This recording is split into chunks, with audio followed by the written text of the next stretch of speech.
Hey, is that folk music that you play there? What is that? How do you call that folk music? I think it was Studs Terkel who asked Big Bill Brunzi, did he consider his blues music to be folk music? And Big Bill says, well, never heard no horse.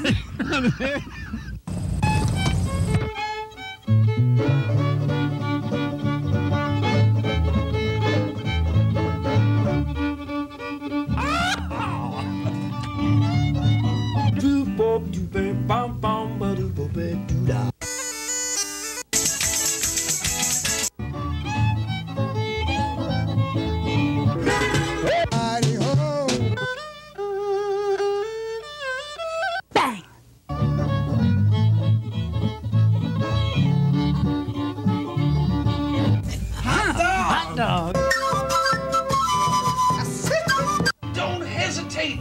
It could be your ticket to a new tomorrow. Frazier.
All right. Okay. Yeehaw! Wow. My name is Ralph Litton. We're on Horses Sing None of It. And you were just listening to the music of Giullari di Piazza. Very good. Bravissimo. Thank you. My Italian isn't very good. That's pretty good. And this is Alessandra Bologna. Right. Molto piacere. Nice to have you on the show. That means And- nice to meet you in Italian. So. Right, we're going to have Italian lessons here. And I remember the first name, Susan Eberens. Eberens and John La Barbera. La Barbera. Very good. And these folks are a small part of the larger group who were too big to fit on our set. And so we're glad to have you here today. Thank you. It's nice to It be was here. fun. Exciting music. All right. You want to share with us what that was that was? about? Yeah, that's a combination of Southern Italian folk songs. The first one is a pizzica tarantata, which is the original tarantella that was used to cure the bite of the tarantula. So I don't know if you knew that, but No, everybody no. sort of heard the tarantella as a folk dance. But originally tarantella was music therapy. And it was, yeah, it was really played to heal. And musicians were considered like doctors. And there are still records in Puglia, in southern Italy, of the way the people, paid the musicians. It was very high. It was very much like doctors were paid, because the people said they were bitten by the tarantula, and it was mainly women, and their only cure was to dance. So that's how this music started. Hey. And the second part, when I started the syncopation rhythm, where you joined in very well with the guitar, that's called Tarantella alla Monte Maranese, and that's a tarantella dance during carnival time in a town called Monte Marano, which is famous for carnival and for the wine, which is fantastic. So during the celebration that there lasts for a whole month, people drink a lot of that great homemade wine, and it was really like the Bacchus festivals in honor of the god Bacchus, and dress in costumes and dance the tarantella in the streets. Yeah, you look like you're dressed for a little bacchanal. Yeah, that's it. We're ready. And that actually is a piece that starts the CD that we're working on right now. So that's why we started with that. Very good. Well, we should tell the folks a little bit about your fantastic background. We have a picture of the whole troupe here, and this is from the brochure of the New York City Ballet, Correct. where you have performed, and you're the artist in residence at the St. John the Divine Cathedral, which well-known place, and. You have many other credits. You were telling me you performed as the traveling troupe in an opera. Which opera was that? I Pagliacci. I Pagliacci at And Bardovan Theatre upstate. It was part of the Tri-State Opera Company. Right. But we've also performed a lot in, we've done a lot of Lincoln Center out-of-doors festivals. We were at Carnegie Recital Hall, and we won an award just now to be at Alice Tonley Hall in March '96. Yeah, so right. I'm really proud of that. It was very competitive, and we were chosen among 110 companies. I was 110. just 12 Wow, chosen in New York. great. And you travel during the summers. You go to Italy Yeah. to tour. Right. That's We're great. leaving soon. Why don't you tell us about the next number that you want to do? So we're going to do a song that was written by John La Barbera. Do you want to say anything about the music you compose? Because besides doing folk music, we do original music, and we do original operas. Yes, on our new CD, there's a collection of new material that we wrote about the voyage of the Black Madonna, and each piece of music is dedicated to one of the goddesses, which the Roman poet Virgil meets on his journey. And this one is dedicated to the goddess of love, Aphrodite, or Aphrodite as they say in English. So we dedicate. So it's very passionate, and Very it has a erotic. little bit of one of the aspects of this new music which I'm composing has a lot of influences, of course, the Italian folk music, and influences from other parts of the Mediterranean, from Africa, Greece, and this particular rhythm is Brazilian. So we're extending the shores of Italy a little bit. I guess so. Yeah. Sounds Because a lot of great. these myths, the Madonna of the Sea, we celebrate in southern Italy in the summer. The same feast day for the Madonna of the Sea, with the boats blessing the sea and throwing flowers in the sea. They have in Brazil for their Iemanjá, the goddess of love. And in the opera, The Voyage of the Black Madonna, is dedicated to venerating the Earth Mother as a living being. So we talk about all these legends, but the main thing is to tell people that the Earth is a living being and we must go back to respect her, and maybe we can continue to survive because their environment is right now not doing very well. Yes. So it's really, that's why we're also important. part of the cathedral, because we have a mission within the music and the opera, so we perform. So the Goddess of Love, we hope she will bless us all and dedicate it to you and everybody in the audience. Okay.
Yes! Excellent. Grazie. Thank you. Thank you. Little Brazilian Italian. And I should influence. mention that he wrote the music, but my husband Dario Bollini wrote the lyrics of the song. So Very good. A inspired by collaboration. love, I hope. You want to say with the last, we can't translate the whole song, but It's dedicated to the Goddess of Love, and the ending that we sing sort of all together when we do the show when we're 18 of us. It says, "Love is the infinite mother," so really it's dedicated to the mother. Ah, yes. To the Italians, the mother is very important. So it's the Madonna. And it's also on our CD that actually has guest artists that we should mention. The piece you just heard has a lot more going on. There's a saxophone played by Steve Gorn, who's well known as a bamboo flutist and a saxophone. And Glenn Velez featuring on percussion, Charlie Giordano on the accordion, and then our other players, Abram Stewart and Krista. Scott Thornton, and in Krista other Patton. pieces it's Krista Patton. So I mentioned it. Yes. We should let folks know how they can get in touch with you. Yeah. And they can also call this number for information on your recordings too, right? Right. Giullari di Piazza can be reached at 212-431-7179. Right. That's 212-431-7179. They don't have a 1-800 number yet. So. Oh, well. Yeah, that's important Again, because this CD will be out in October, and so we really would like, to promote that. And it's on Lyricord They label. record. All right, we're going to take a break for a public service announcement, and we'll be back with you on Horses Sing None of It and E.G. Giullari di Piazza. Did I put an extra D in there? That's okay. That's better than Giullari di Pizza. A lot of people have said that. Back in a minute.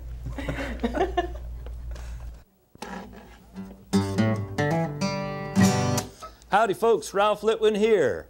We've been doing Horses Sing None of It for almost about 2 years now, and we hope you're enjoying it. I'd like to publicly thank and acknowledge the regular volunteers who've been contributing their time to producing this program. Rich Modzaleski, our director, Kathleen Tilton, our graphics lady, Paul Tomasic, our sound man, and some of our regular camera people are Stan and Lupe Bush, and Don Preziosi, Lisa Stewart, Barbara Birchie, and there are many other people who have come and helped us on long and short-term basis. We want to thank them all. And we hope that you'll give us a call or write to us and let us know that you've been enjoying the show or what you think about it. And we're going to flash the name and number. You can call us or write. And thank you very much for watching Horses Sing None of It.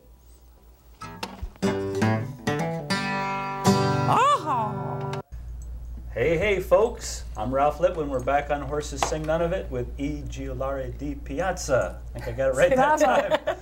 Which means the players of the square. The players of the square, yes. We're happy to have you back. And what, you have a number cooked up for us here? What is it? The next piece, yes, it's an instrumental piece called Danze dei Secoli, which is based on a melody which goes back to 135 BC. Which I found in my explorations and travels into a time machine. It's an old song. Well, it's one of the oldest known melodies, and it was discovered in the 1890s in Delphi. And this is my own arrangement of it, and you'll hear the melodies with the flute in the beginning, and then it'll go into the dance. So Danze dei Secoli. Normally for us it's called the moon dance. Yeah, dedicated to the moon. Okay.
Yes.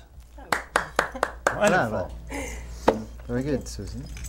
Yes. Susan was telling me something very interesting before when you guys were out of the room about how relaxed it is when you're touring in Italy. If the concert is supposed to start at 9 o'clock, you might get started at 10, Yeah. you might get started at Yeah. 10. When people are ready. It's not like that in this country. I think No. that's a wonderful attitude to have. In a way, yes. But people have to rush to work. They have nothing better to do. It's very different. Theater and music doesn't run like here so precisely, but I like it here much more. People here are much more professional, more serious, and I really have to appreciate, I have to say I appreciate very much how the Americans have helped our company, in a way, more than the Italians.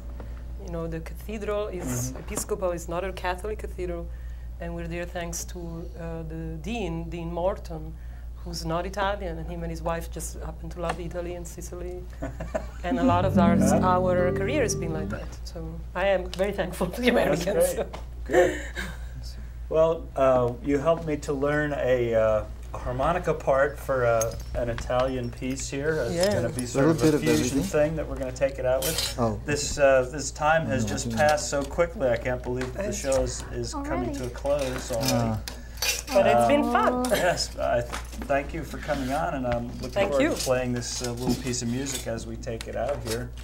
And this is called Tammoriata. It comes from Naples. It's a folk dance done by people in front of the churches when they celebrate the Black Madonna Festival in August.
Come up here, Pumpkin. What are you doing, Larry? Well, Vince, I've asked my pumpkin to sit on my lap to prove a point. And what is that, your Larryness? Even if we fasten our safety belts, even if you hold on tight, even if you were watching the road... Huh? In a crash, your pumpkin will be nothing but a squash. You could learn a lot from a dummy. Use child safety seats.